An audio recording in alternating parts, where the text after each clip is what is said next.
Hello, I'm Shadow Raccoon.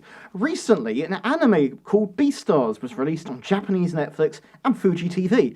And to say it's taken the furry internet by storm is an understatement, with tweets about it, art of the characters floating around the place, and I've even seen a fursuit based off the character from it too. Reading through my recent comments on here, it seems that plenty of you are keen for me to take a look at it as well too. So I thought, why not? So let's take a look and decide whether Beastars is the most furry anime ever made. Just so you know, by the way, I'm going to try and avoid spoilers, and sorry in advance for you non-anime fans, but trust me, if you stick with this, it really is worth your while. It's seriously furry. So first, a little background. Beastars, like many anime, started life as a manga, first published in 2017 and running for 14 volumes, at least to date. Recently it was picked up by Western manga publisher Viz Media in November 2018. So far, Viz have made the first and the second volumes available in English, and you can actually pre-order volume 3 from them, so chances are the rest will come very soon too. In early 2019, it was announced that this manga, was being adapted into an anime, and it was released at the start of October, streaming exclusively on Japanese Netflix and airing on Fuji TV very late at night. As with many things that are produced in the East, often they do not get much, at least initially, in the way of translation. Not officially.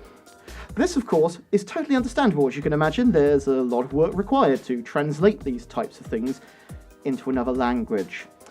Now, for most anime and manga, I think this is really just an accepted thing, that the West just kind of gets the show, the hype, the merchandise and everything else a bit later than the Japanese version.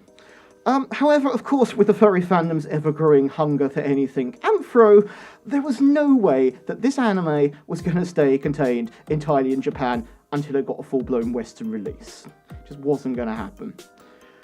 For me, finding this anime to review and talk about was surprisingly not that hard. It certainly wasn't obviously as easy as going on, say, Netflix and just playing the show. However, thanks to a few fan forums and some hardcore dedicated fans, I was able to watch the first few episodes with a rather good English subtitle. Well, honestly, I know it's a bit of a cliche to call everything the new Zootopia, but this really is the new Zootopia for the fandom. Or at least the anime one anyway. Beastars is set in an anthro world where herbivores and carnivores all coexist together. The characters study at a school called Chiriton Academy, which is filled with romance, distrust, hope, and uneasiness. This, of course, is made a lot worse by the predation incident at the start of the first episode, where student Tem, an alpaca, is killed by an undisclosed animal. This death has a rippling effect on the students, and in particular, the drama club. This drama club is already fraught with tension between the herbivores and the carnivores, and this just further turns up the heat, as it just makes the members more suspicious of each other.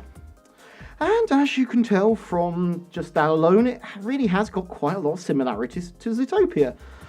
We've obviously got the focus on carnivores and herbivores, we have a plot based on prejudices, from both sides really here, and I think the only thing that's really different is that there's a high school. Character-wise, things are a little different. The lead is a wolf named Lugosi. He's also pretty much the polar opposite of Nick Wilde, being described as calm and gentle, and even from the first episode, you can see that he's struggling to hide his carnivorous side in order to get along with his fellow herbivores. He really doesn't want to hurt anyone if he doesn't have to. His fellow main character, however, and character who is set up in the first episode to form a relationship through the series with, does seem a little more relatable to Zootopia. Her name is Haru. She's a white dwarf rabbit, and from the first episode, we learn that she's largely being excluded from society by pretty much everyone because of prejudices against her. Now, this is quite comparative to G Hops. I mean, she's a different type of bunny and less cop, but there are quite a few similarities here. But things that make it different, Haru is being ostracized by everyone in society because she's sexually promiscuous, which is different from, say, Judy Hopps, who's more fish out of water. Or at least unless you go on to E621. Anyway, trait-wise, she's quiet, fragile, likes to keep people at a distance, and yeah, she's rather quite cute. I will say, I love how they drew her. They made her look a lot less Anthro and more bunny. She's kind of got this white dwarf rabbit look, which they tend to go for with these characters. Other characters beyond the main ones include a red deer, who's the most popular animal in the school and has a bit of a temper, Aoba, an eagle, Calot, a dog, who's a sheepdog, Sanu, a pelican, who's a member of the drama club, and there's also an anteater called Kiwi. He seems really nice too. They're all so well drawn. There's a lot more to these characters, particularly the background. You're just going to see loads of animals, and you're really going to want to interact with them too, but just not get the chance to. I will say, from the first and second episodes, I didn't see any raccoons. There is a lemur, who, if I sort of squint to see, sort of looks like a raccoon, but hey, much like Zootopia again, I don't think there is any raccoons. The first episode is quite dark, as you can imagine, with lots of death, arguments, fear. The character development felt really straightforward and was nice and flowed, and you could really figure out the hierarchy of who's who almost straight away. I will certainly say this is not a family-friendly anime, nor is it going to be a comedic one or a wacky one. But the animation style was just absolutely fantastic. The animals are so well drawn. It has different art styles through it, including the intro. And I was particularly a fan of their illustration of Lugosi smelling the scent of a herbivore. Towards the end of the first episode, it was just beautifully done and really unique. Overall, I must say, I felt captivated and engaged throughout, and will definitely be looking for future episodes of this anime. In just one word, very. As described previously, this really is the closest thing you can get to an anime version of Zootopia. Everything about it just says that to me. The stop motion intro alone is enough to give you the idea that it's furry. I mean, look, it's got a close-up on a towel. Then, of course, there's the main characters, the many background characters you see. They're all so detailed and just, so Anthro. It's brilliant.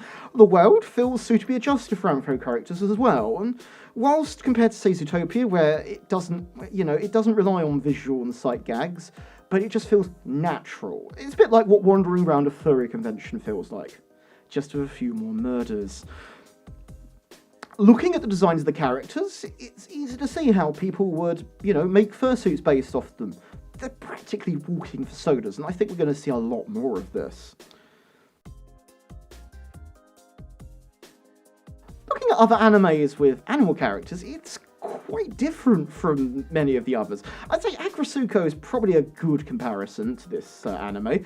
I mean, this also features a world of Anthro animals, but it just doesn't feel the same. The character design, for example, there is a lot more cartoonish. This reflects in the tone of it. It's a little more silly. The story is a lot more focused on work life and a social commentary on the Japanese working culture. And it just doesn't lean into the aspects of the actual characters being animals. Beastars feels so much more grounded, and it's clearly been built up from the ground upwards with Anthro characters in mind, and it just feels so natural. It's also got a much better art style, in my opinion.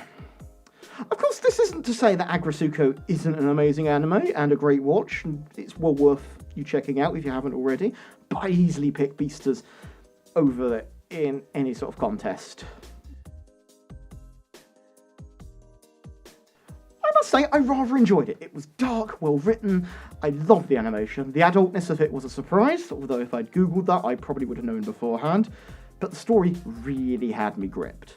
I mean, based on the description alone, I don't think this is something I would naturally gravitate towards watching, but the Anthro hook really sucked me in and just made me keen to watch, and I'm glad I did, and it makes me want to see more of it.